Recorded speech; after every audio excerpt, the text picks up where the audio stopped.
people likely to know what's going on?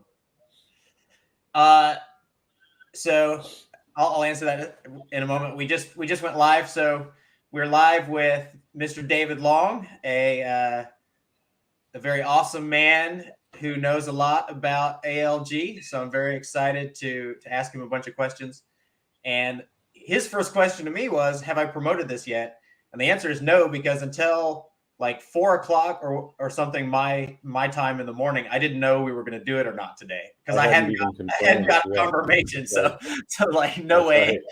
right. Good. Yeah, this is All a right. total surprise, I think, for most people. Yeah, no worries. All right. So first question is, could you please start with a brief self-explanation? So I'm sure there's a lot of people. I mean, there's a lot of people who don't even know what ALG is, right? So first off, just introduce yourself, and then after that, Yeah. we'll start introducing other stuff. Sure. Okay. Thanks, John.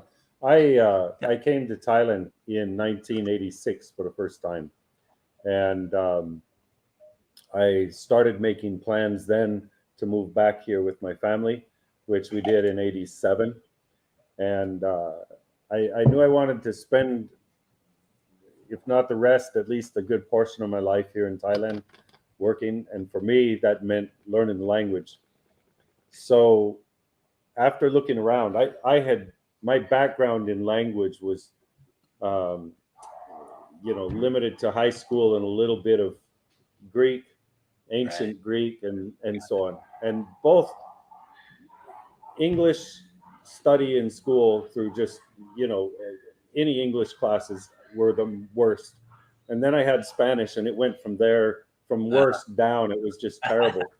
yeah. And and then I hit some ancient Greek in college, and my whole attitude towards learning language was, that's impossible for me.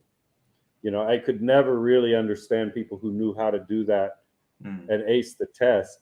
Um, and I would study. I can remember some nights I'd study all night long for tests, and still do 5 out of 10 answers Oh, correct. It was really just terrible. well, So when I came to Thailand, I guess the only real fear I had was spending a lot of time studying for a tests on language and language classes that I wasn't understanding and doing anything with. got it. So actually, I spent some time with some friends. We had come together more or less working together, and we discovered AUA. And at that time, the AUA Language Center had just started what now is called ALG. Mm-hmm. They didn't even sponsor it. It's not so much that AUA had much to do with that, but they had a staff linguist, and that was his brainchild, if you will. Got it. And so he started up this program, and I was hooked from the first. The much as I learned about it, what hooked me was no homework, no test, come and we'll entertain you. So it's Yeah. like, you got me, and no idea is this going to work or not. But I enjoyed the idea of being entertained rather than the misery of language study.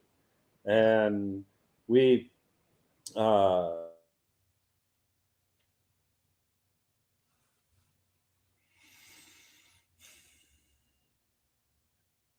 Oh. David, can you hear me? I think something happened to the internet. I'm not sure. Uh, I got you stuck here. Oh, geez.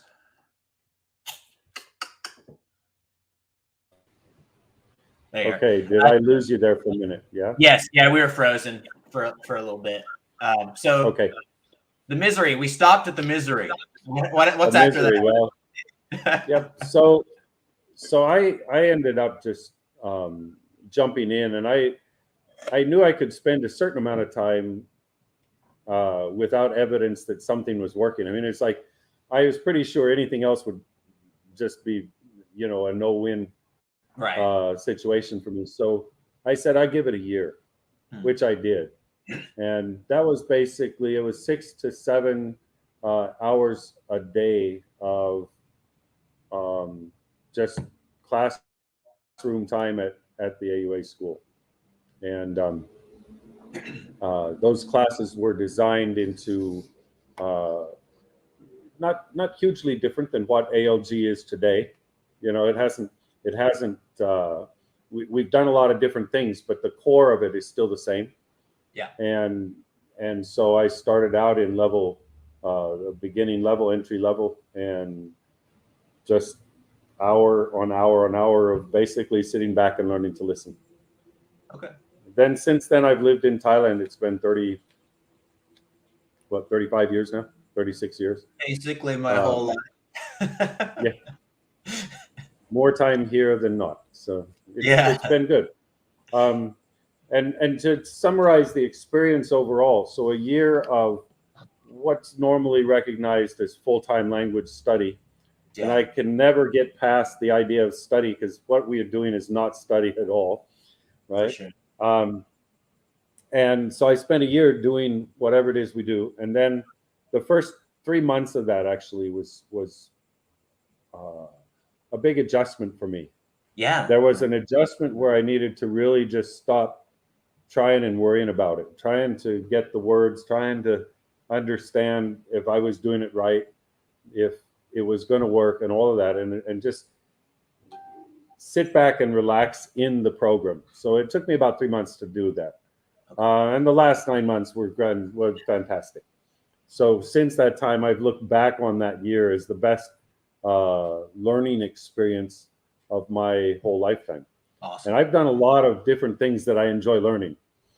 So to turn my worst subject into at least one, if not the best learning experience, I thought that was awesome. That's pretty cool. And I still do. Yeah, nice. That was just, it still blows me away when I think about that.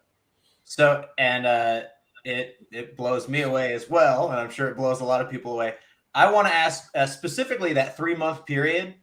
That's not specific to you, right? Like most people feel that way for the first 3 months, right? Or how does that work? I don't know that 3 months. I don't know that 3 months is significant. I don't find any relation between me and other people. I think there are some people who never can quite get into the groove, if you want, of ALG. Interesting. And so one of my jobs, I felt like as I came back later to work in the program, I felt like one of my jobs was to work and identify those students and catch them as early in the program as I could. What were the? And so a lot of my what's that? What were the warning signs? What were the factors that you found? There were a few. A few of the warning signs that you're not fitting into the groove. This is tough. Its own video, right? It's its own whole hour. It's a little bit. It's a little bit difficult to catch. So, if you think about ALG, just we'll compare it to children living their life. Right. If you saw a young child in a group of other young kids playing in the park, and one of them was doing anything that looked like what adults do in a classroom, it'd be weird as hell. That child would stick out and look weird to you. Yeah. Oh yeah. Yeah. And so when I would go into a classroom and I would speak with an adult, I'd be looking for anything that was not what kids do in real life. Anything at all that was what kids don't do, I was thinking that's probably not helping you.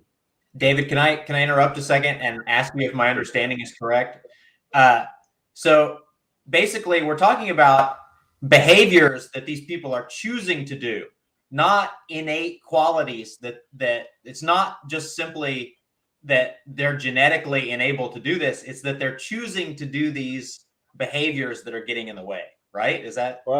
Maybe, but I don't use the word choice quite so freely. And here's why. In the old days, when I was a student there, it had just been going for a couple of 3 years. And I was one of the first students to take it more than 6 months. Okay. So there were 5 in my group of students who were the first people to go through a full year. And we learned a lot from that, those 5 students and 1 year of basically full-time study. the idea of choosing to do certain things in this context, in those days, it was called the natural approach. Right. But what I came to realize was, as adults, we have what we grew up with as young kids, the innate or the natural ability to acquire a language. But most of us, we've also learned and gained another quite natural ability, and that is to learn things on purpose. Right. And so those two natures do conflict. Mm. I don't think they fit well together. If I'm going to set out to memorize 10 words and reproduce them on a test, Yeah. that's one way of learning something. Yeah. And if I'm going to do what kids or young children, their only choice they have is that, right? Mm. Then that's something completely different. And you can't do both and make it work well. Yeah. At least our observation is they don't fit together. So that makes sense. do people make that choice? I don't know. I always treated them like they did. I said, look, it's up to you. Yeah. But I'm not sure I believe that. I think there are some people who are so trained in learning on purpose, they have a hard time relaxing with anything that's unclear for them. Yeah. Yeah. It's almost part of their personality, if you will. And the ability to let that go, I'm not sure. It'd be harder to do that than to just go away, right? Well, yes. And so when I identified people who didn't seem to be relaxing into the program, yeah, we'd have a talk. And often I said, our program's not for everybody. Interesting. Okay. I mean, it could be. Yeah. But I'm not going to sit here and be so arrogant to say, well, just stop doing what you find natural to do. Okay. I did because I was motivated. I knew I didn't have a hope, right? Yeah. Yeah. So that was that's the only way I'd qualify it. There is something that all humans do naturally, even without education. Yeah. And that is learn language. Yeah. And the other important thing in this context is we don't lose that. Yeah. Now, a lot of people think, that you lose it when you become a slightly older child or something. No, you don't. In fact, you can see that process at work with your own native language if you do any reading beyond your level or talking to people who are more well-versed in something than you are. You get exposed to language you don't know. And I have yet to see someone walk around and wait a minute, I've got to look that up in my dictionary so I can remember it. Right. But in 2 or 3 instances, you get that new language. Teenagers everywhere in the world create new vocabulary, and they all learn it without any dictionaries made on that whatsoever. Right. And so the idea that people can't learn that way, they're still learning that way. Even as adults, we still pick up our language that way. It's total BS, but everybody believes it. It's crazy, right? Well, I don't. Don't say everybody with me in the room. Right. Everybody but us, and a very small, like 1%. All right, but that's going to change. I'm on a mission to make it not 1%, but 2%. Yeah, there you are. Okay, there you are. All right, so I want to get into. I love all this, David. I really wish I could plug a matrix thing into my head and download a lot of that. But we need to get into the details, right? The meat of the method is really what I'm into. So how does the method actually work? And if, let's say, someone wants to do the method, how do they go about doing it? Like, let's not talk about the people who the quote unquote can't. Yeah. Whatever. Good. If you, sure. What do you? So the thing is this. If you were to distill down to its most basic component, what is language? It's not a phoneme. It's not a word or a phrase. It's not even a meaning of some sound, right? In its basic component, it's a happening. Mm-hmm. It's an aspect or a part of an experience. Mm-hmm. All right. This is sort of like the key to everything we're doing in ALG. And if you get this, if you get grounded in this one point, yeah, there's no, that's the guiding principle, if you want. Okay. So what does it mean? What does that mean? Right. You know, when I do, I can very quickly assess. I had a friend of a student who asked me, come and take a look at his classes. And so I did, and this happens on occasion. I said, well, you know, and in a minute or two, I knew what was going on. I could assess it very quickly. All right. Okay. And the basic assessment is this: is it about language or is it language happening? It's one or the other, but it's rarely ever both. And if it is both, it's in situations like Scrabble, where you're playing with language, but the experience is the focus. Right. And the language is a sideshow that keeps everyone's attention, if you will. Right. But it's the experience that holds it all together. Language is an outgrowth of experience. So if I was going to give you language, what would I do? I give you experiences. Okay. Now they need to be understood. Mm-hmm. All right. That's where we get the word comprehensible. Right. And as long as you are gaining understandable, comprehensible experiences in a certain language, you're going to get that language. Now you can short circuit that by diminishing the experience, focusing on a language, focusing on a word, focusing on a sound or a meaning. You miss the experience and you catch a word. Right. And that's the whole, that's like all of it in a nutshell. It's like really that simple. So let's okay. now it's go uncomfortable ahead. as well. No, it's fine. I could go on from that point into everything. So go ahead. Well, maybe do. I was just going to say, how do we take that nugget and go forward with it? Like, how does that apply in practical, like teaching the class, being a student? Okay, so if I'm going to assess one of my teachers, that's the assessment I use. Okay. I don't tell this to them like it has more structure to it for them, but for me, I just look at a classroom, look at a few minutes of what's happening, and I'm getting an experience, or I'm getting that they're talking about language. They're either explaining language to me or they're giving me an experience. Right.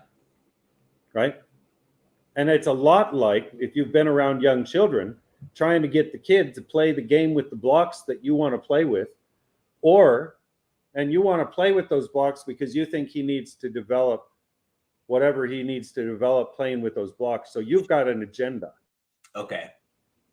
Or you're just playing with the kid. Right. And those two things look very different. And most of us are taking language classes like we had some need for remedial language. Right. Now, if I have a kid and he has some issues with his ability to handle things, I might work with blocks on purpose with him. Right. But otherwise, I'm not going to tell him he needs to play with blocks. He can play with whatever he wants, and I'll play with him. Got it. And we're going to have an experience or two together, rather than here, play with my blocks with me. He couldn't care less. And it's very difficult to get kids to do that. Right. How has that? So I have two questions. First off, how did that translate into a classroom situation? And then now that you've been doing it online, have you found any difficulties translating it to an online system? You know, like let's start with the original classroom. As opposed to live. Yeah. And let's start with the original. What's up? So I'll give you a couple of examples that are really mundane and still memorable after 30 some years. Okay. One of the classes we would do in the beginning of the very basic beginning level Remember, the teachers weren't all that sure what they were doing at that time. So we were creating a lot of things. Right. And one of the teacher combinations at the lower levels, teachers are always working in pairs. They're always walking and working together.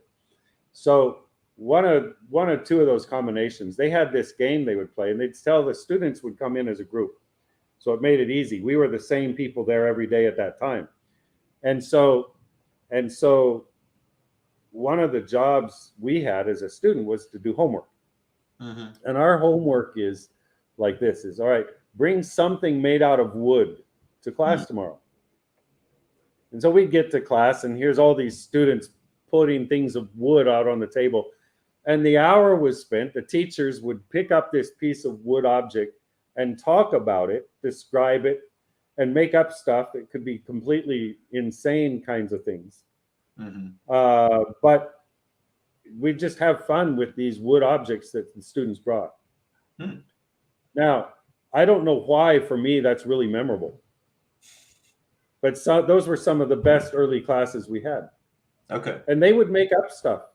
You know, they would do things. Sometimes it was funny. Sometimes it was sick. You know, you learned about, well, you could never get away with doing that in where I'm from, you know, kind of stuff. And you learned about, well, in Thai culture, you know, they can do things that we couldn't do in my culture, say, for example. And you learned from those experiences all the cultural aspects as well. So that was the type of thing we do in a classroom beginning level. Later on, and I don't think we can avoid this as people, but I had a teacher that I kind of felt was more boring than the others. Yeah. And I couldn't remember, I didn't know what he was talking about one day. There are a lot of days you don't know what they're talking about specifically. You couldn't, no idea. But that first 3 months I was learning to guess again, you know. So as I was guessing through his class, what's he talking about? I just remember coming away like, I don't know what that class was about. 10 years later, I'm driving down the road. I've got the radio on to some Thai news channel, and a word comes out of that news channel like it was the first time I heard it. Yeah. And it took me back to that class that I remember specifically feeling extra bored in, like, I don't know what's going on. And I could see that teacher, as a male teacher, standing there using that word several times. Once it was up on the board, and it came back to me like, that's what he was talking about. Right. And I'm sure after 10 years living here, I'd heard it more than that, but I wasn't conscious of it. Yeah. Yeah. Oh, yeah. I know what you're talking about for sure. And that was like, well, even the boring classes have an experience value that I was underestimating. Yeah. Interesting point. So, David, I love this general overview of things. I think for a lot of people who are getting into this, I think there's a lot of like disbelief. There's like, how could it be possible? You know? And so I'd like to talk a little bit about what it feels like in the beginning, what the mentality you're supposed to bring to it, technique, like you're not supposed to talk. Why aren't you supposed to talk? How do you be patient at first? You know, like things that like somebody just coming into it and they're like, I don't know what, you know what I mean? Like that confusion in the beginning. What do you tell new students, you know? Okay, good. I don't tell them all about that. It's too much, right? Okay. I don't. Okay. So I'm happy to talk about all that, right? There's some really good reasons that we encourage students, don't start by speaking, don't try to speak. And I'd like to address that on its own at some point. Yeah. Okay. Okay. In terms of you know, being patient, or even backing up, I think no matter how you learn a language, you're setting out to do something that very few people do as adults, really become fluent to some degree in a foreign language. That's not common in and of its own. Right. Now it's common enough. I mean, people do it, right? But it's not like it is something to be proud of. It's something that it doesn't make you better than others. I think there's a lot of ego wrapped up in how well people speak language. I wish people would get off of that in the language world. I find it stupid. And my Thai is pretty good, all right, by anyone's account. But I just think the ego part of it, for me, it's like, it was no credit to me that it was good. Right. It's because the people who I listened to were Thai. Their Thai was good, you know. And what does that mean? The Thai has good Thai speaking. Wow, you know, it's like, that's great. You know, I'm impressed. So for me, that whole part of it has always been a little bit of a put off. So we're not going to talk more about ego, but if we can talk about the patient's aspect, no matter how you do it, you're going to make mistakes. You're going to make some embarrassing mistakes. If you can't learn to take yourself a little bit lightly, you shouldn't try. Right? And so just from the patient's standpoint, is it faster? You know, is it faster than learning in a traditional way? I'd say it like this: some things are and some things aren't in the whole picture, the big picture. Right. There were some things I could do faster than my friend who studied longer than me. I could do them faster and better, and he never was able to catch up. And there are some things he did faster than me. Got it. All right. And it's maybe an interesting thing later to talk about myself and a friend of mine, a partner, we work together. And his experience and mine side by side. It forms a good thing. But even before that, if you back up to the incredulousness of, wow, is this something that's possible? What's incredulous? What makes me like it's unbelievable to me is I sit and look at it objectively, is that anyone thinks you're going to learn a language and be fluent by study. There are so many people, the vast number of people who fail and who try to learn a language and just utterly fail. It seems like to me should have given up on that a long time ago. You know, maybe Google's helping us do that. You know, I think Google Translate's wonderful. Just type it in or say it in and go with it. You know, but for me, it's just, I'm still incredulous when I think of all the people who work really hard to learn a language, and then, you know, the experience is no different than people who don't try much. It's like, still don't know what you're saying. Can you say that again? So for me, coming into this, I had that as an advantage. I'm not trained as a linguist. I have been trained in other things since coming in and working with ALG, but for the most part, that's not my background at all. Yeah. And so I just knew, you know, I was something. That, like, back to the wall, no other options actually helped you, which is pretty cool. That's an option, an awesome thing. Yeah. So if you're going to keep talking about the debunking the incredulousness, please go for it. I was going to move on from that. I guess the only other thing about that is I have never been someone thought it was worthwhile trying to convince people. Yeah. I got this from Dr. Brown, and he was pretty certain that people are never convinced. Once they've set their mind to something, they need to either hit rock bottom like he did, or, you know, die trying. He's a wise man. But I've never spent much time. For me, it's all right. If you don't think it's possible, then don't try it. You know, that's good. Got it. Don't. You know, it's up to you. You know, and that's pretty much been my approach to that. Yeah. So whether that's for better or worse, I don't know. But that's just. It's probably for better. It's probably for better. I'm enjoying trying right now. I'm not going to do this the rest of my life, but I'm going to spend a few months seeing if I can convince somebody. And I think I have. Yeah. No, I don't. So David, I know that there are people who get exposed to it, and then it opens up something. Yeah. And for me, that's what I'm always looking for.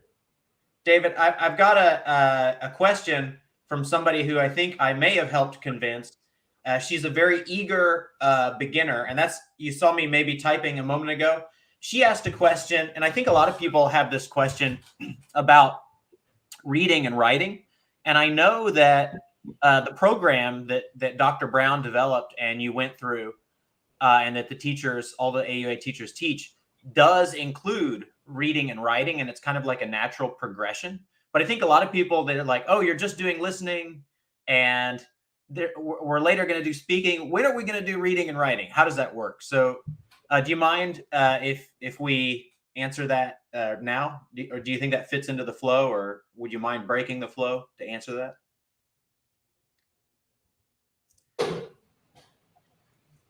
I think we were frozen there for a second. Did you hear what the question, David?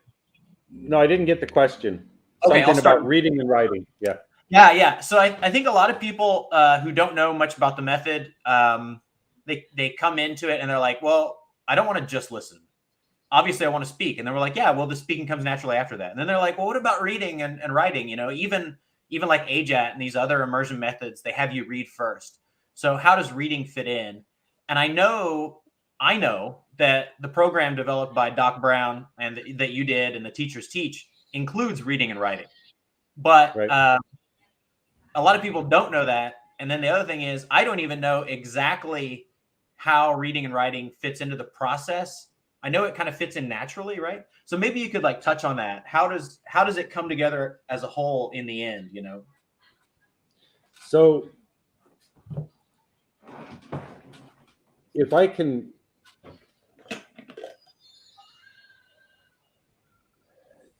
use a child as the perfect example, if you were going to ask me what's the best way to learn a language, I'd say the same way. What's the best way to learn Thai? Well, the same way Thais learn Thai. Got it. Well, when do they learn to read and write? After speaking. And why don't they learn to read and write when they're born? Yeah. You know, I mean, I'm sure there are some Thai mothers out there who read to their kids before they're born. Yeah. But that's not a natural idea. That's not something you'd come up with on your own. You have to be educated to think of that, I think, in something. All right.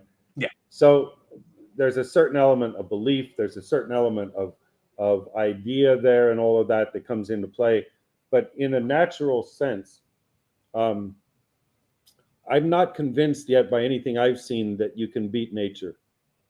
Mm-hmm. Beat it in terms of efficiency.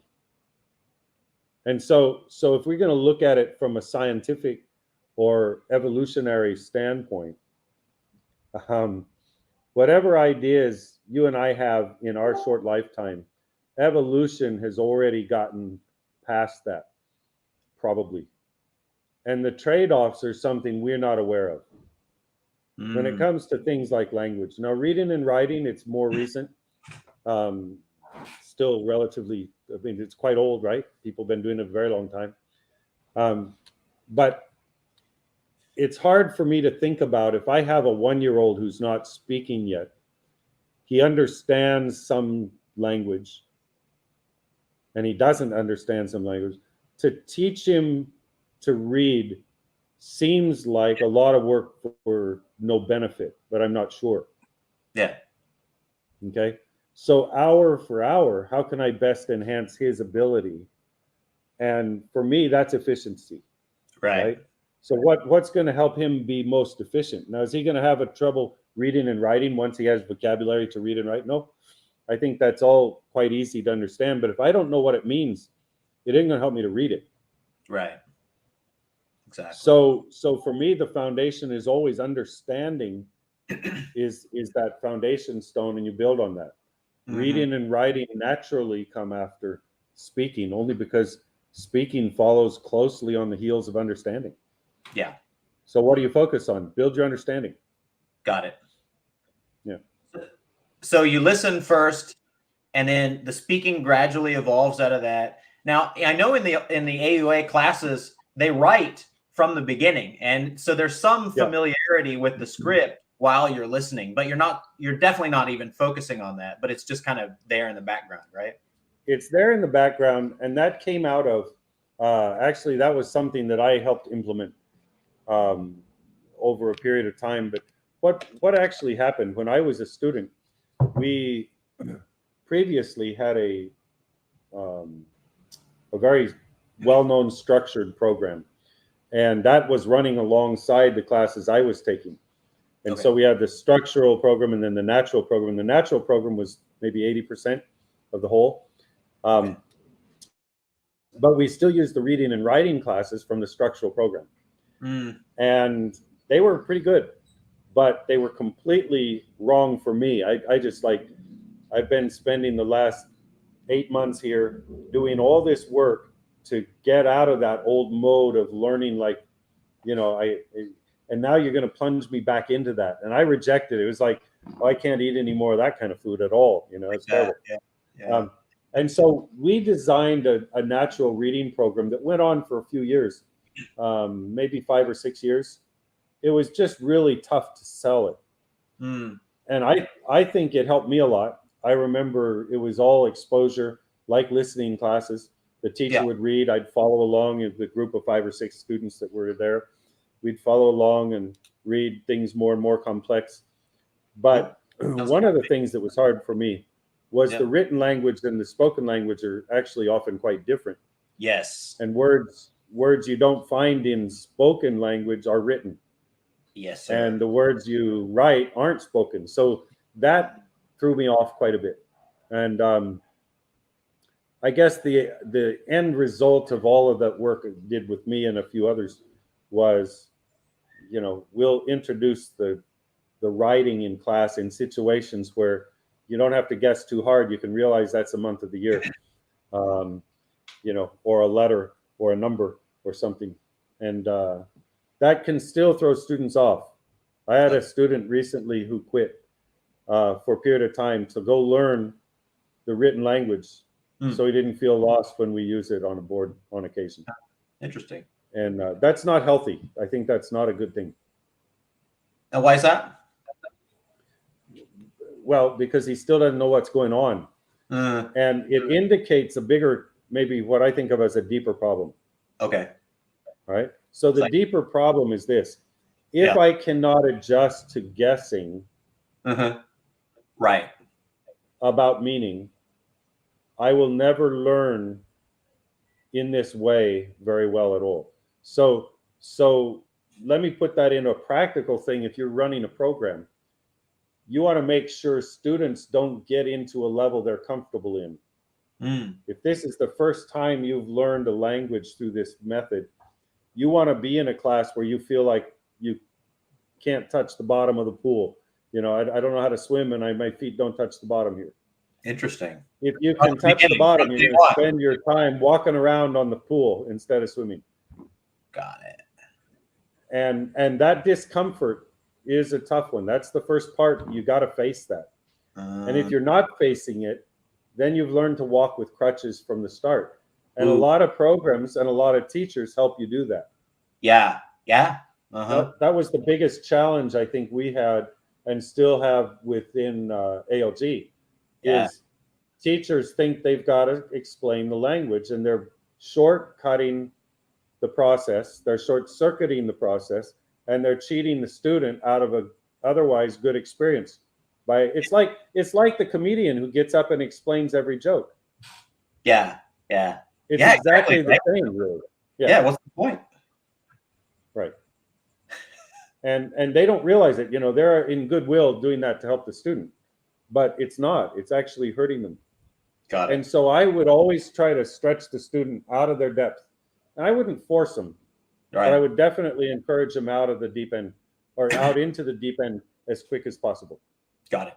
So David, just to take a quick breath here, character traits that are both needed and developed by the program. So far we have what? Patience and tolerance for ambiguity. Would you agree?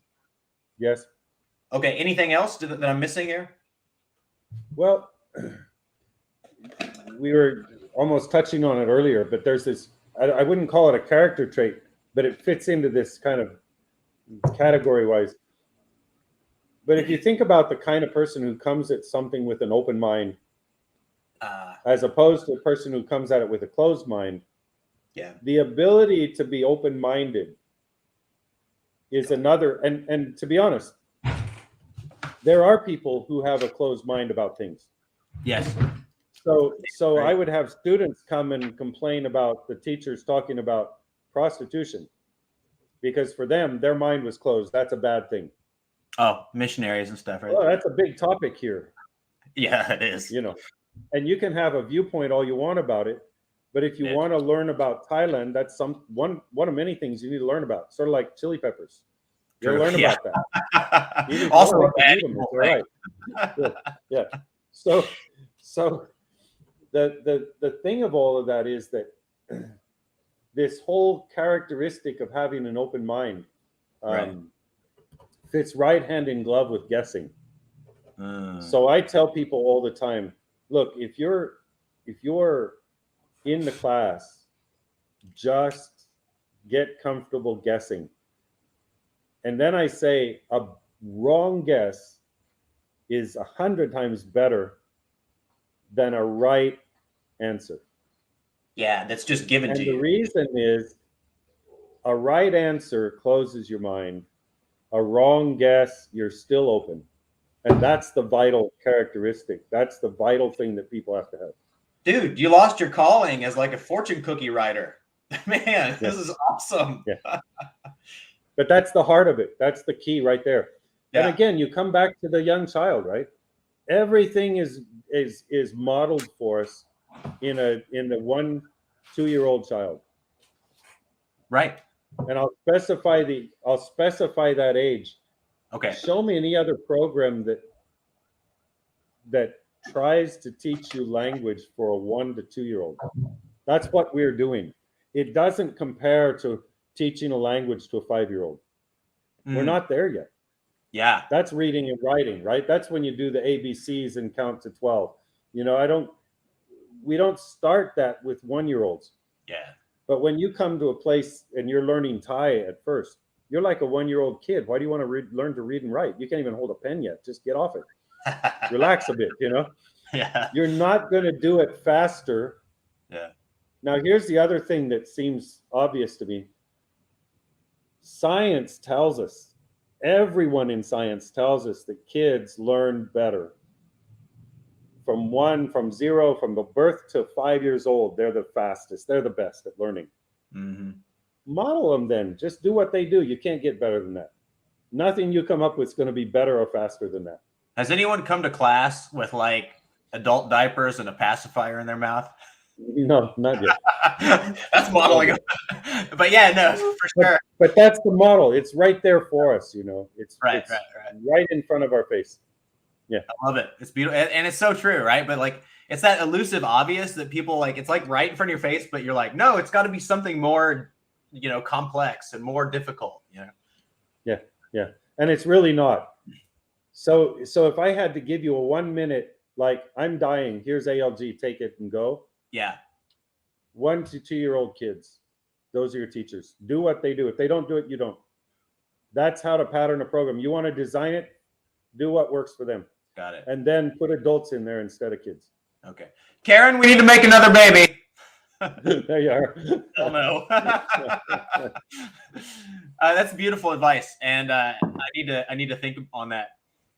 Tom, one of my good language learning friends here, Tom asked about something that I think a lot of people are concerned about. They're like, well, if I don't absolutely know it from a book, I'm going to make a mistake and people are going to laugh at me. And apparently Thai people do laugh at people who make mistakes. So what's the advice on that? And I think you kind of touched on it, but maybe we get, you know, specifically on that.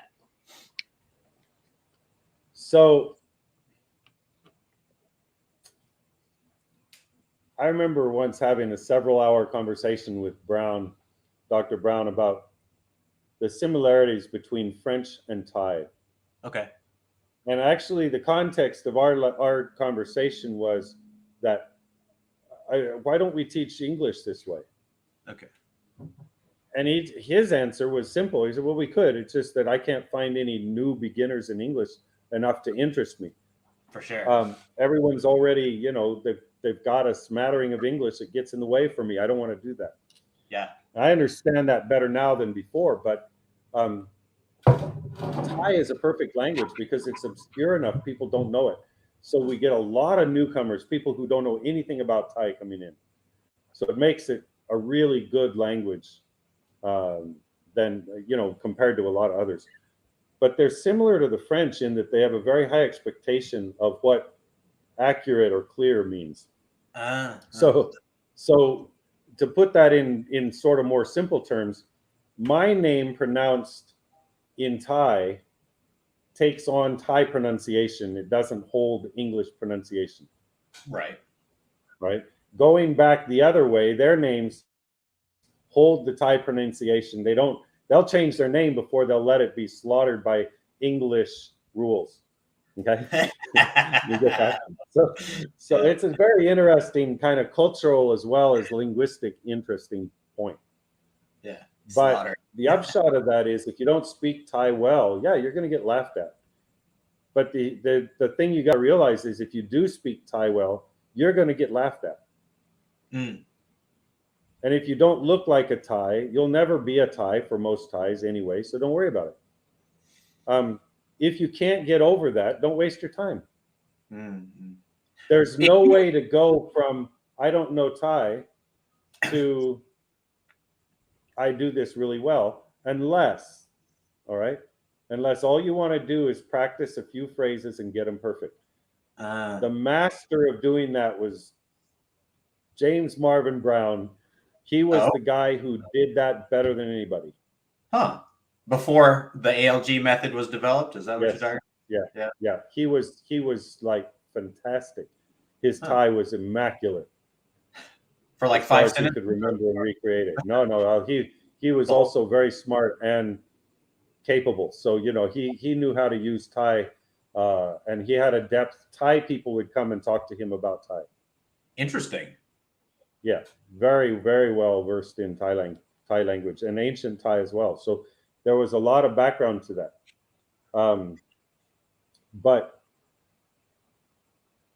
he says my Thai passed his when he was about 4.5 years. Whoa. I make mistakes all the time. Okay. I have never cared about making mistakes. I love it. If you were going to call that, if you were going to give that a 1 or 2 word character trait label, what would you call it?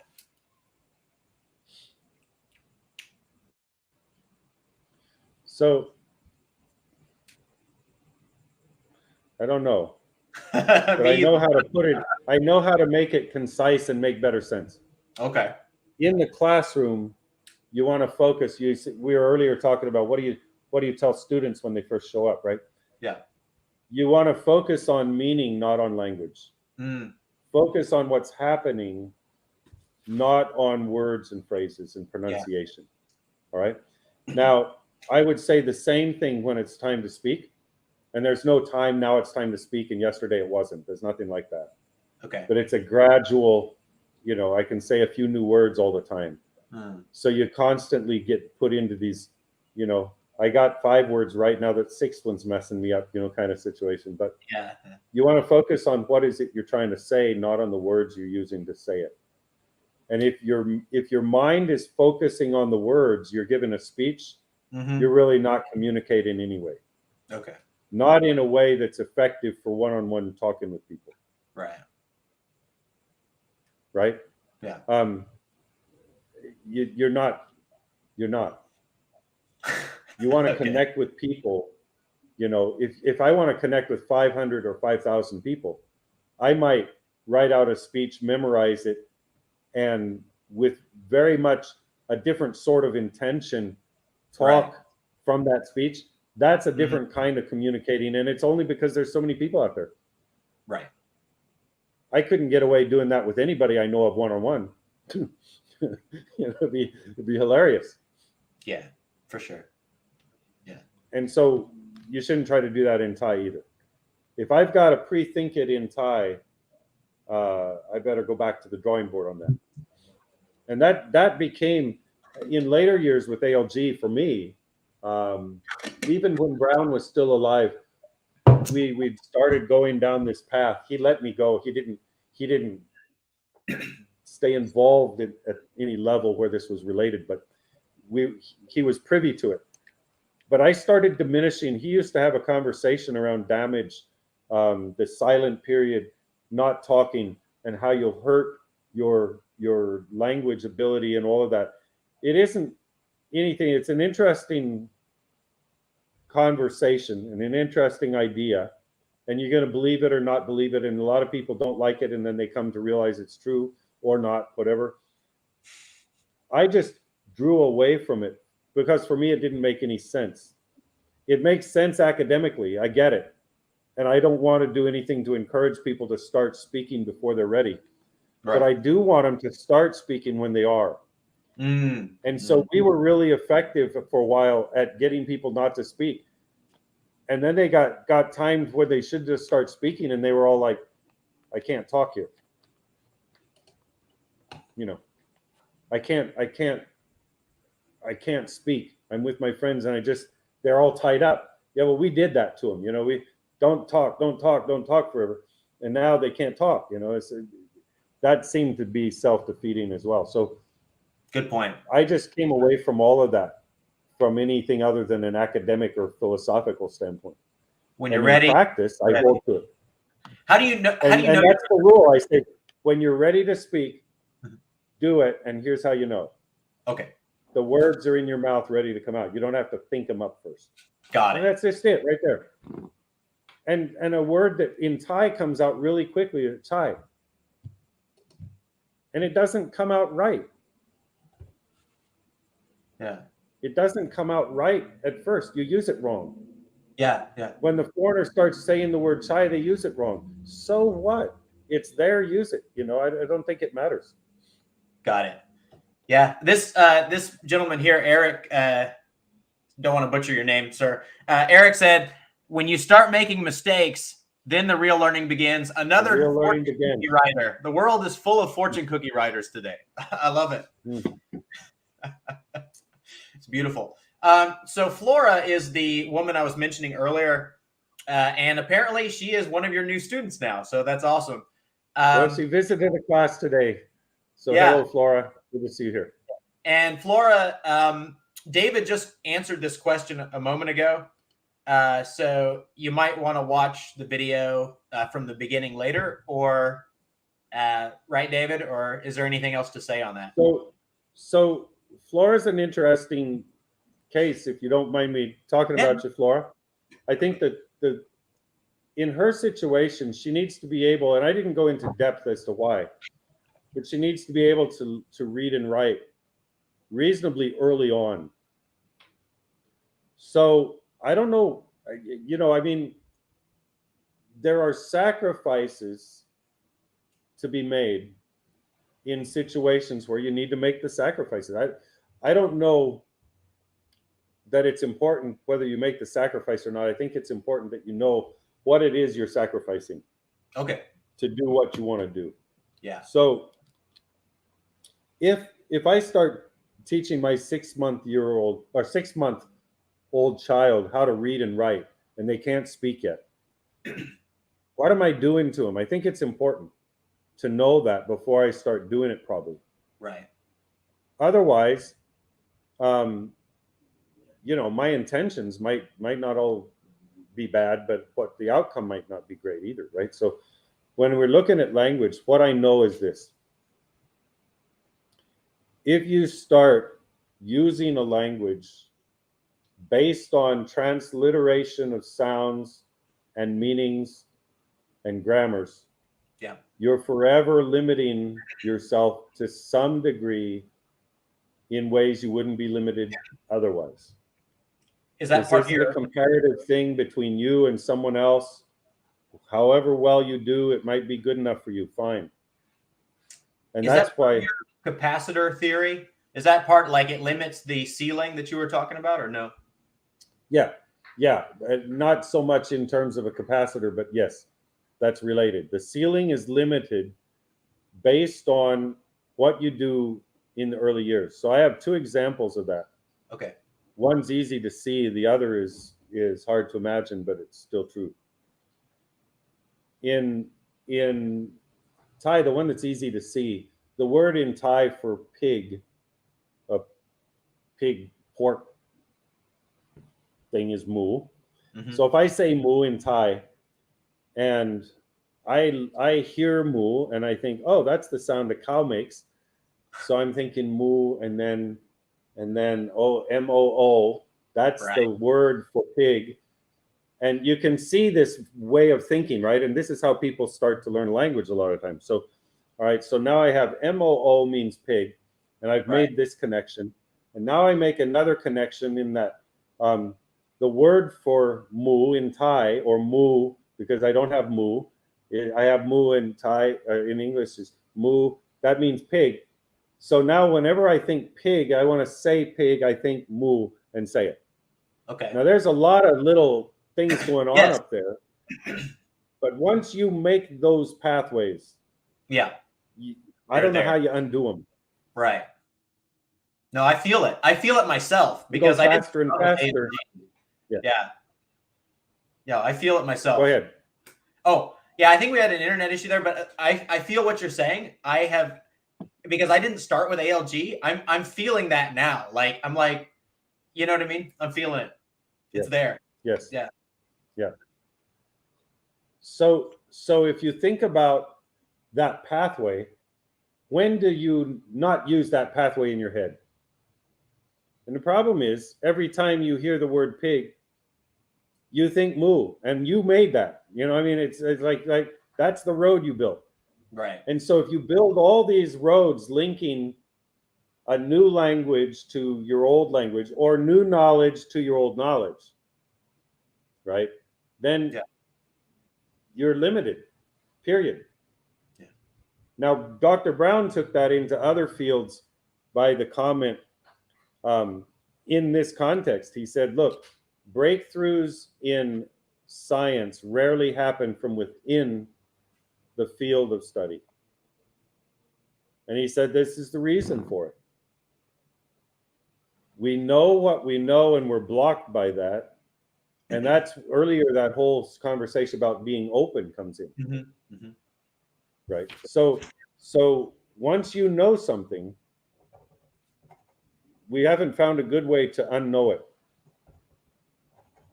And those old paths that you've created never seem to transfer over to something like they can happen real fast, but they don't go away. And so for me, my experience in using Thai, for the most part, is completely separate from English. Now, there are a couple examples or a couple of instances that are not separate, and they've not stopped causing me problems still for 35 years. Yeah. Yeah. And it's in pronunciation and the difference between, if you know Thai letters, you know the ba ba, the ba by mai and the pa pla sounds. And I can remember in a class we had that was an advanced level class, the subject was linguistics, and they were talking about linguistics in the class. Mm-hmm. And they got into a couple of sounds that in my head had not separated themselves yet. All I had to do to be able to stay up in the class was start listening from, oh, that's like a sound from this English sound, and that's like a sound from that English. And as soon as I link those up, I've never been able to unlink them. It affects my listening, my hearing of it. Son of a. Right? Don't you hate that? So that's what we call the ceiling. Yeah, yeah. Oh, it's so real. Though. So real. You know, if that's interesting, I can talk a long time about it. If you say no, it pisses me off, then let's not talk about it. No, it doesn't. I'm convinced of it. You know, I think I've got it. Yeah. And it's limited me in a couple of ways. Now, the more that you do, the more you limit yourself. Yeah. Okay. Thank you, David. That is a very interesting topic. I want to get to this question that we had to skip over because it there wasn't a flow period. Fred, another good language learning buddy of mine, says, should one aim to be on a native level, or does that get in the way? That's a great question, and I have no idea. I think it kind of depends on you and what you want. But it's an okay aim, right? It's a fair aim. I wanted to be native in Thai only because I thought for a long time that it would help me communicate better with Thai people. I don't think that anymore. But I did used to think that. And I used language at the, my early years that I don't think belongs on language. It belongs on other things. You know how you can feel close to someone without saying anything. You just meet and you're like old buddies or something, Right. That kind of thing. There's a lot more to be said about creating that through whatever that's created by then, I think. Yeah. Interesting. Than just language. Yeah. Interesting point. So then what do you believe is an ideal goal? If someone's going to come into this with a clear goal, what do you think is a beneficial goal to have? Useful goal? It can be, yeah. In Thai and in French, I would recommend getting as good as you can. I mean, if you can be native, that's awesome. Yeah. Because it's important to those people and other people. Those are just two obvious examples, I think. It's important that you speak their language well to them. And you can take as long learning as you want and stay humble when you don't do it, when you don't do it well. Yeah. But yeah, it's great. I think it's always been an indicator for Thais that you care about them, now, if you come to America and you want to be native, I don't even know what that means to speak English like a native, I know what it means. That could be, me and my wife went to this. Me and my wife went to this Ethiopian restaurant, and the waiter, I was like, this guy is not Ethiopian. This is so not authentic. This guy was he was born in the States, and they just got some African American dude to be the waiter. And no, he had been in the States for 5 years. This guy grew up in the capital of Ethiopia. Forgive me for not knowing the name of that city.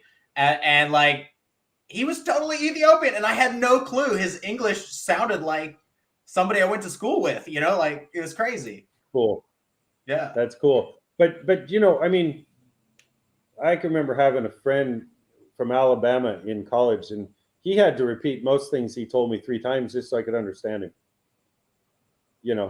And I grew up in Southern California, so I could get a lot of people who were talking in Spanish easily. But then I had a guy from Puerto Rico show up, and I said, what in the world are you saying? I can't understand you. The cadence was different, a lot of difference. And, what are you saying? And he was using English, right? Yeah. So I think it all depends because it's so diverse. I don't know anyone still who argues about what's the correct English pronunciation. I think my English teachers gave up on that about the time I was. States. There's so many accents in the States, and then you got all the accents in England and Australia and whatever. I for sure wouldn't get hung up on it. I don't think it's something you can beat yourself up over. Yeah. Look, baby Thais, when they start speaking Thai, don't get it right. Right. Baby New Yorkers don't get it right when they start speaking New York English. They don't. Right. Yeah. So it doesn't matter. I mean, in the end, you've got to be willing to be like that child. Yeah. Or don't do it. It's if you don't want to get sweaty, don't run, kind of thing. Yeah, for sure. That's the choice. Fortune cookie master. Yeah. Okay. So I do have a question here that I want to touch on because I think a lot of people like me who are goal oriented, driven, you drive people like me crazy. Because I am so not, Yeah. Well, I don't try to put that on other people, but there are some of us, and so and some of us are interested in numbers. So I knew that there's 400 hours in the beginner, 400 intermediate, 400 advanced. If you do that and you do it in like a condensed way, like at least 3 hours a day, after that 1,200 hours, what is a typical a reasonable, realistic expectation for where your level's going to be? If you're a Westerner, right? Like if you're Flora from Singapore, it's going to be almost twice this fast. But for a Westerner like me, you know, I don't know anything Asian. I come to Thailand, I'm learning Thai. After about 1,200 hours, I'll understand somewhere between 70-75% of what's happening around me. Mm-hmm. And my language ability will be just taking off, just getting started. Like, you know, I can say maybe 15% of what I can understand. Okay. It's pretty rough. Something similar to a 2.5-year-old maybe, or depends. You know what I mean? I mean, kids, it's a little bit like this. When you look at a child, again, we're always going to come back to the child. But when you look at a young child, some kids at 18 months are talking. Right. And some kids at 3 years still are not. Yeah. My kid was talking and before that. Want to get, yeah. So if you want to get specific, you know, we define further, well, what does it mean to be talking? Yeah. And in the end, all of that doesn't matter because everyone becomes fluent in their own language, unless there's some other issue, right? So that what we found is with adults, it's no different. Yeah. A little other interesting side note: when you learn a language naturally, like I learned Thai, if you have speech issues, if you have issues expressing yourself in your native language, those carry over oftentimes. Interesting. Yeah. What if you're like super eloquent in your native language? That'll carry over too? Probably. Should do, yeah. Cool. Yeah. Okay, so you've just told me that it doesn't matter at all, and now I'm going to keep asking you about it. So, so let's say 1,200 hours for your average white guy is going to get you about 70 to 75%. For your average white guy, again, I know it's going to differ by people. If you're doing the program with good content, we're not talking about the internet. We're talking about the original classes, the way the teachers were teaching it. So let me stop you there for a second. I don't think there's a significant difference from everything I'm seeing so far between online live and in classroom live. Good to know. I'm not yet sure about videos. I don't know yet. There's no data on it. It's hard to know. Yeah. I'm really interested in doing more on the video part. But so far, everything we've seen on the live online is just as good. It's working well. That's awesome. Just as a side note, yeah. I have so many questions about that because I noticed, and I was surprised by this, that the teachers at first, like I eventually, Crew Ying and Crew Fa were gracious enough to do and then Crew A as well, to do AUA style videos for Comprehensible Thai. But at first they were very hesitant because they were like, well, the method is interaction with the students. So if there's no interaction with the students, what are we doing? You know what I mean? So I see where you might be thinking. So we probably should go into more question about that. The interaction with the students can happen online as well. Right.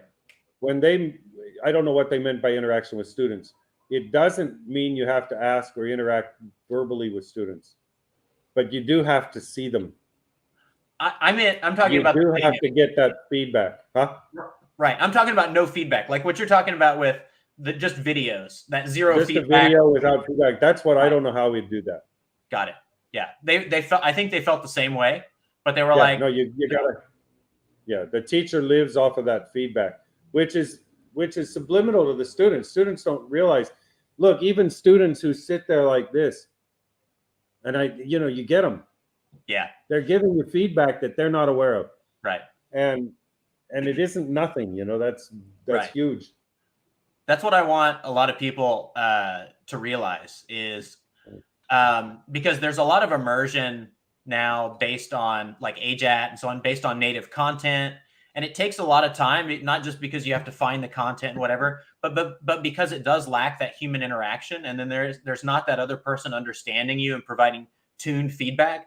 So I want to let people know comprehensible Thai is not, in my opinion, a substitute for live classes. What I feel it is it's kind of a demonstration of what it could be for people who are perhaps doubting or say, oh, I want to learn this way, but there's no way to do it. They find comprehensible Thai, they get a taste of it. Okay, great. You get a little start in comprehensible Thai. If you really want to, you can get, and people have done this in many languages. They've shown you can get fluent via mostly the videos, and not only that, but native content videos. But it takes a long time.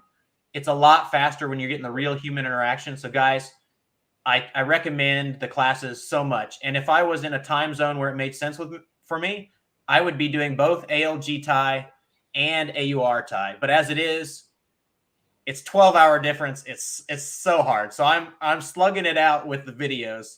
And so far, because I'm very driven and I'm putting in a lot of hours, it's working fair enough. However, I am doing individual classes. Like I have some classes with Crew Mum at like 8 a.m. my time. If AUR Thai and or ALG Thai was able to have classes in evening time, Thai time, which was my morning, I think so many Americans would appreciate that and take those classes. I know I would. But I know it's a difficult time for, yeah. Yeah. At the moment, we are working towards that, just so you know. That is something we want to do. We're not quite there yet. Okay, awesome. I'm waiting. Please get it done before I'm fluent. I was like, it's going to help so much. I really want to take those classes. And I've heard ALG. I've heard a lot of good things about ALG, which makes a lot of sense to me because, not because it's, I mean, how am I going to say this? Doc Brown in that paper I saw, he named you as you and I guess somebody named Paul as like his successors, which is like a pretty cool honor. So you know a lot about the theory and are able to keep things pretty focused, I think. And Crew Peter Home and your wife, which I'm sorry, I still don't know her name, Mrs. Long, no, but yeah. they're pretty good teachers. Like I really want to take classes with Peter. I mean, I see his YouTube videos and he's an interesting guy, So yeah. So when Brown was leaving in '95, I came to Thailand. I came back to Bangkok, and for 8 years that I'd lived here, or however many years, about that, everyone I met that I wanted to get to know as a friend wanted me to teach them English. I mean, everybody. And I resisted that for a long time. And then I tried for about 4 years teaching English, and I tried everything I could. And I wasn't being obstinate, but at the end I had to admit that everything I could try, nothing came close to doing for them what ALG had done for me. Yeah. And so I could remember I had this group of 7 students. We would meet at the stock exchange building every Tuesday and Thursday at their lunch break. And I developed a whole curriculum for them. We went through 3 or 4 weeks or months of that. And at the end, I give them all a test and they all passed. And I was proud. 6 months later, I meet one of them out on the town. And it was as if he had completely forgotten everything we'd learned. Oh, no. Everything was gone. And I walked away from that thinking, I made good money. I made good friends, but I wasted his time. It was a waste of time and effort. Yeah. It made absolutely no impact. And so the next week I went back to AUA and I said, can I learn how to do this? I want to start an English school using the method. And that's how I got connected back with ALG, from being a student to being, kind of the director of the program now. Interesting. That's how that happened. Yeah. That's awesome. They said, well, we'll not help you to an English school, but you can come back and work with us if you want. Yeah. Yeah. And you're happy with how that worked out, huh? Well, it was good. I had requirements and they had requirements, and we just negotiated through that. Cool. Yeah. Cool.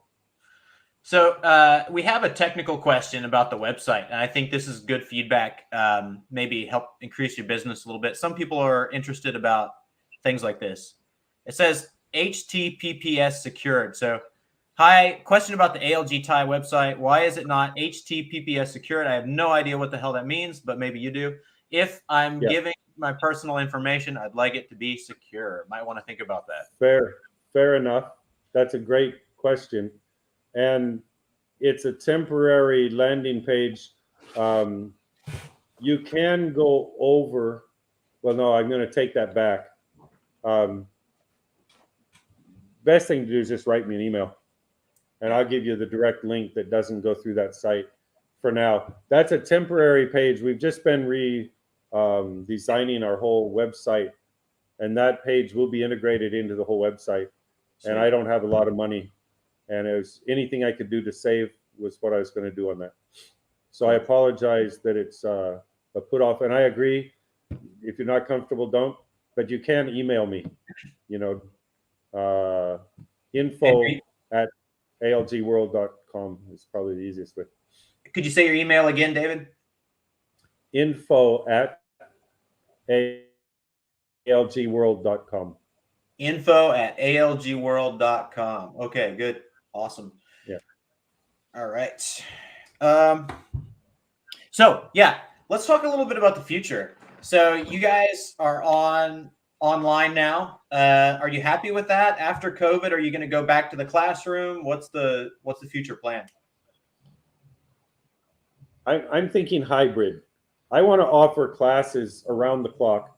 Okay, sweet. And one of the attractions AUA has always had is the interaction with other expats in Bangkok. And so I'd like to recreate that again. Okay. As possible. Mm-hmm. But that's just not that's not a high priority on my scale. And I think if I have to choose, being able to offer Thai around the world, so I think about half of our students now live somewhere else, not Thailand. Right. And their schedules, like your own, it's hard to make everything work. Yeah. If we're online, I don't think that's hard to do. Yeah. And I'm so waiting, it's man. just I'm waiting. Get those evening classes. I'm your potential student wanting to give you money right now, but I just can't. That's right. I don't like your money. Well, I'm not giving it to you. It's not enough. Oh, okay. All right. We've got to be able to do it in a way that actually makes sense. Growth upon growth. Yeah. And so we are steadily moving in that direction again. In our heyday in Bangkok, we would have as many as 500 to 600 student hours per day. Okay. So that was, you stop to think about it, that was huge. And we would go from 7 in the morning until 9 at night. Damn. 8 at night, yeah. And maybe 1 hour with no classes during that whole time period. It was incredible. And that's the awesome. Teachers, we had 30 teachers at one point. Nice. Working as much as they wanted. We couldn't get enough. And so that kind of a thing, we're a long ways from that. I think the world, the dynamic of language learning, everything has changed a lot since then. Yeah. But there are a lot of people out there who still want to learn Thai, and that's an obscure language. We're doing what we can to promote other languages as well. Okay, so we have a question here. Does David Long think videos you make, asking questions and answering to them, etc., work? I want to start my own channel like yours. I'm not so sure I completely understand the question. Maybe we touched on it. Maybe, sorry, talked about that before. Okay. Yeah. Okay. All right. Cool. Yeah. Just watch that part of the video because we did touch on that. I think that's like something that could be its own whole hour-long video, right? The efficacy of the class versus the online static videos versus the I online class. think we need to do a few more assessments of, I mean, to be honest, here's what I'm waiting for. Remember the assessment you and I did, right? Yeah. Yeah. Um, if we can add a couple more 100 hours and then look at that again with you, that would be another 2 points. By the time we hit 3 points, Yeah. I'm pretty sure I can know where you're at. We could do Right. that. We could do that reassessment anytime this week if you want. I just need to, because I haven't made a detailed note of the hours I've been putting in, but I have been putting in a lot of hours. So I need to kind of like look back and make a note of that, and then we could reassess. I'm gonna talk to Pablo too, because I Yes, know do that. he's got a lot of data that would confirm or not confirm a few things, and that would be one of them. Actually, he's the best source of that kind of data, right? Because hasn't he been teaching like static videos for a long time? Yes, but I don't have any other real comparison in Spanish. Oh, So that's the only thing that would be a bit of a drawback.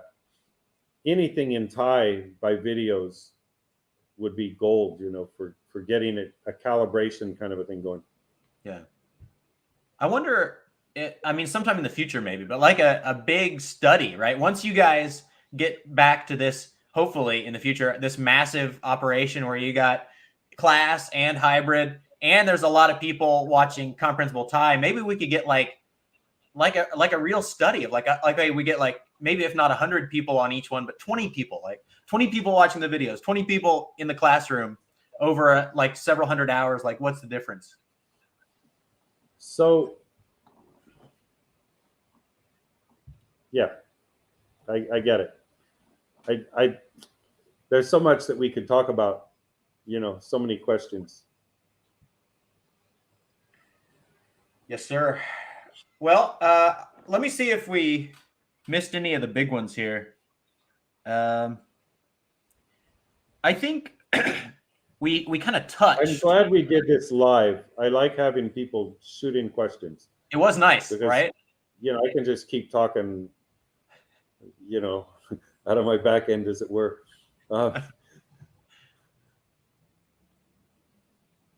Okay, there are, right? I think there are. I've not taken a lot of effort to gain those. I know the best anecdotal evidence of students, though. If you're familiar with recent Thai politics and all of that, you'll remember Thaksin was the prime minister for a time. Okay. And he started a program that actually started creating competitions for each province to compete in their English skills. And the reward was, education abroad or something. I don't know what he was offering, money maybe. But I had an English school in Samut Sakhon, which is, if you don't know where it is, it's the first small province outside of Bangkok heading south, Port Suhian or Radbury. And my school had gone for 8 years, and I taught 4 years old on up through adults for 8 years. And when I left, I had some students who'd been with me from 4 to 6, some for as many as 7 or 8 years. And they'd started out, I had several kids who started at 4 and went right on through. They were in high school when Thaksin became prime minister. And I had 3 of those students compete in finals with kids, some who had been abroad, and 2 or 3 different provinces. Right. And it was like our school had gone, the English school, but it had this huge resurgence from that. People started calling me and blah, blah, blah. And it was to them a big deal. And I said, if I said to you, my daughter Alexa speaks English, and her English is really good. Would you be amazed? And to me, it was just that same thing. I said, what's such a big deal about my English students speaking good English? Of course they did. They grew up in my house. You know, why would that be so hard to understand? They literally grew up in your house? No, I created a house for them to grow up in and pay me for being there by the hour. You know, that in the end, that's what we did, right? We entertained kids. The teachers that come, I don't know what to teach them. Well, play, figure out a game, you know, make up a game. And so the whole concept of teaching, I was the first one to put it aside. Forget teaching. Let's play games with kids and get money for it. And they went to the finals in this contest with 3 different provinces or 2 provinces. And I was pleased by that, but it's not surprising. It's just so, like, matter of fact, my youngest daughter is 9 years old. Mm-hmm. Is there anyone in the world would be surprised that she speaks Thai and a little English? In my house, we use Thai. Is that surprising to you that she would speak Thai? No. Do you think her Thai is like pretty much like Thais? You know, mostly she's surrounded by Thai people. Should be, right? Pretty like, it's pretty difficult to imagine. No. Why would it be any different for anyone else? And that's the thing that I get. You know, people gotta say, you know, I can take videos of me speaking English, and I can take videos of me speaking Thai, and I've got a few. I think there are some on my YouTube channel, maybe. Okay. But to me, it's still kind of like, why? Yeah. But for a lot of people, you know, I know for us, right? Like it's like we're already, it makes sense. But for a lot of people, they're still in that world of, you mean if I don't have a textbook, I'm gonna, you know, no, it's not gonna work. So I have a theory playlist on comprehensible Thai, and actually, the first video is a really cool video by Christian. You know Christian, of course. Yeah, cool guy. Very cool little video. The next 6 are those videos that David did like a long time ago. And then you remember those videos, David, where you explain the ALG method? They're on your channel. Yes. And then and then later down in the playlist, I remember them vaguely. I always forget what I said, and then I go back and hear something, and who said that? That was pretty good. I got to tell you a secret. I haven't watched them yet, but I'm going to do it. I'm going to do it today. All right, I'm going to do it today. So, don't kill yourself. I was gonna do it yesterday before we talked, but for some reason, there's probably a couple things I touch on in those that'll pique some interest for you. Yeah, but most of it's stuff you already know have heard. Right. Yeah. Could have guessed. Yeah. I saw Christian's video, and I was like, okay, not only do I believe, but I know how I believe I know how to do it. Now, I didn't know exactly how to do it at first, but I had enough of an idea to start. But some people really do need a lot more convincing, and they need a lot more theory. And so those videos are really good if you're in that basket of people. And further down the list, there's a lot of videos on there. Further down the list, there's a video about a student named Todd. And Todd learned at AUA, and he has pretty fluent Thai.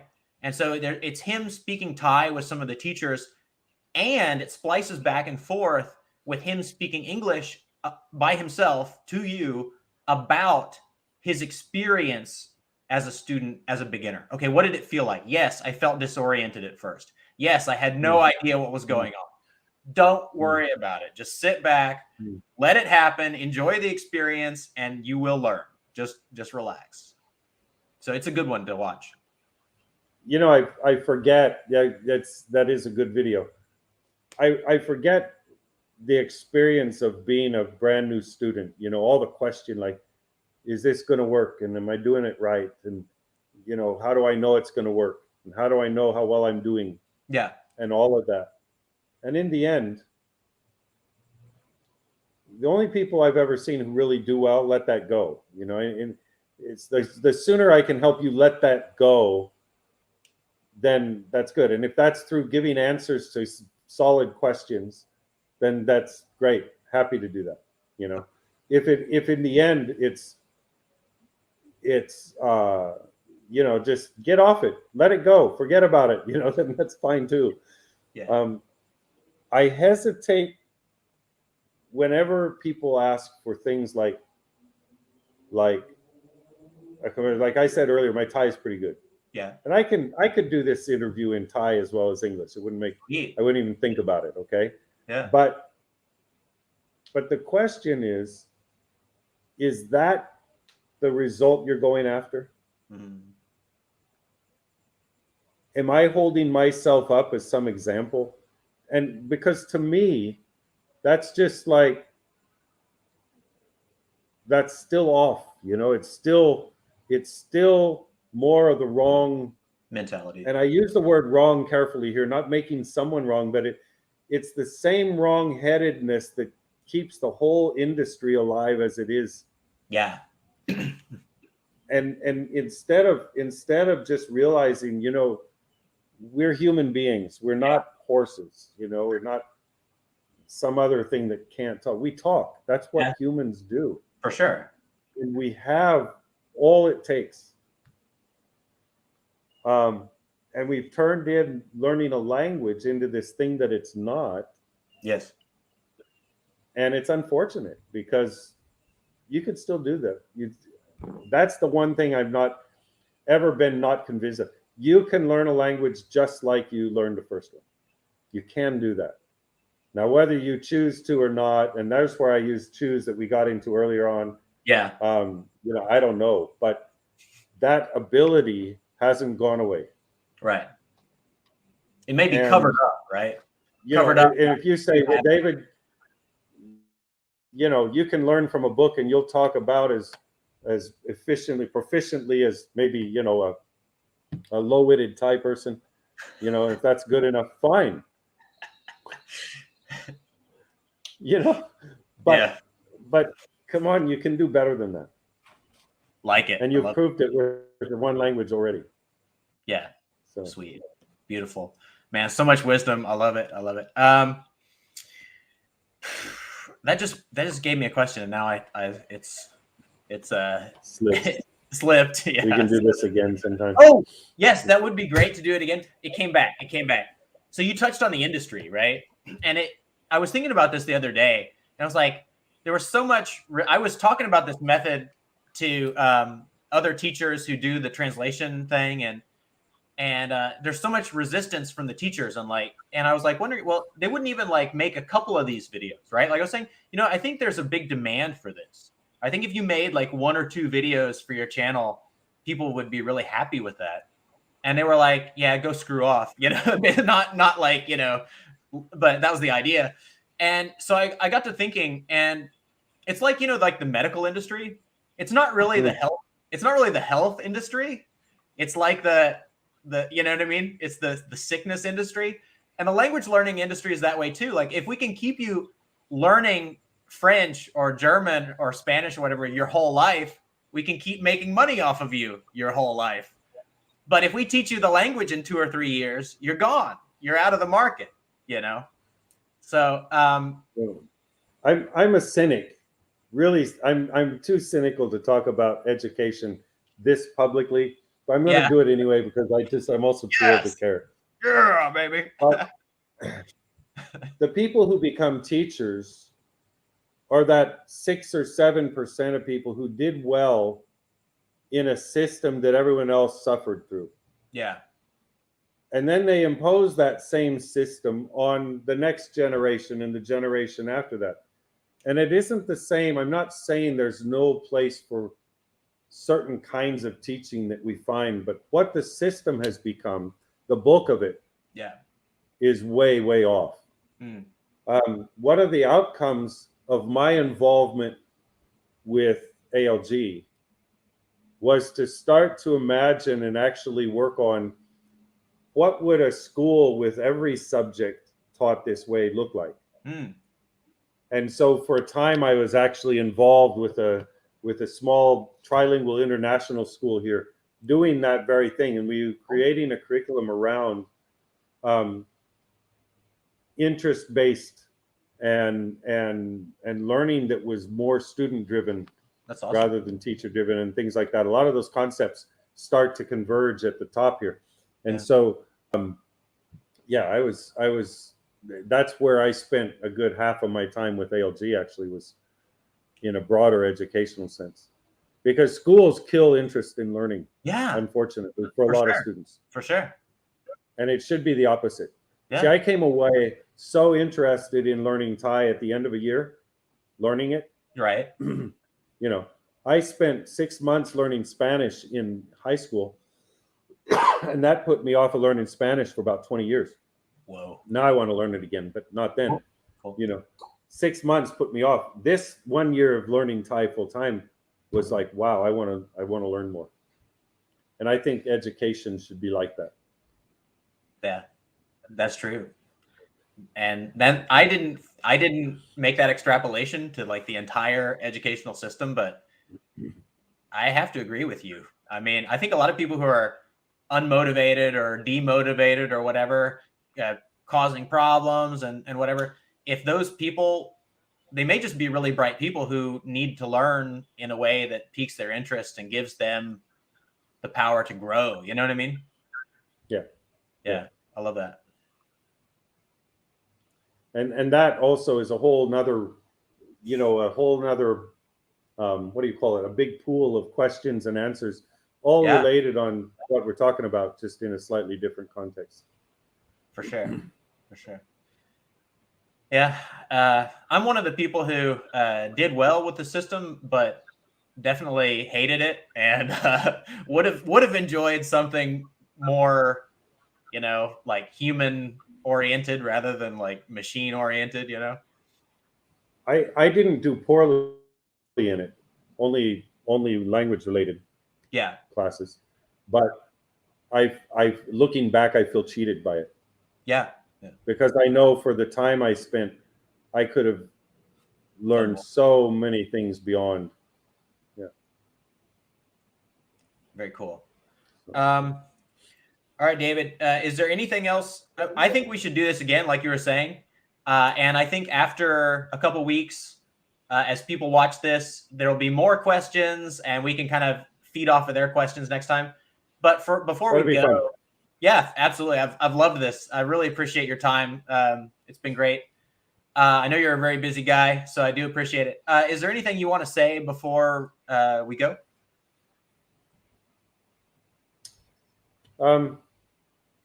Well, now you've got me on the spot with the light shining brightly in my eyes, and I can't think of anything. Yeah. Okay. Well. Yeah. No, I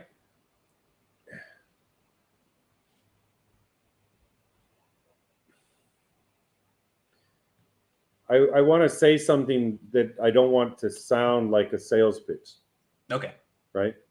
But, you know, I'm not, when I say that my experience learning Thai in ALG, it really was one of the highlight learning experiences of my life, of which there are several.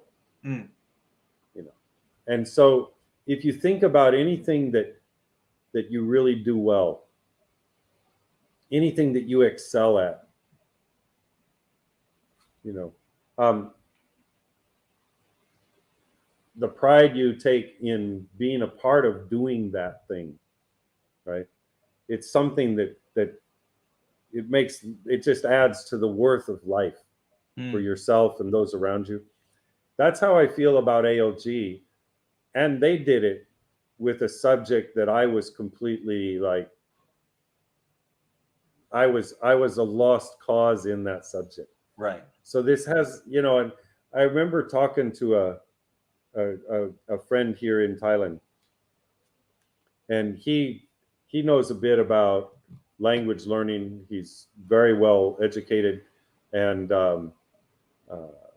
was, you know, something of a, he also knew Dr. Brown, and he thinks the whole ALG concept, you know, is just not right at all. Really? And I said, how do you explain, you know, the successes we have? and they're not all successes. They're not all successes, right? Yeah. So are we doing any better than any other language program? I don't know. But one thing he said sticks with me as a benefit. And that is, it doesn't matter how you want to learn it. As long as you want to, you're going to learn it.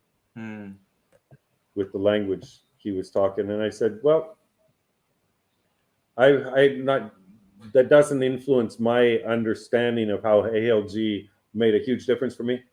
But it does give me a little bit more space for people who do something a different way. Right.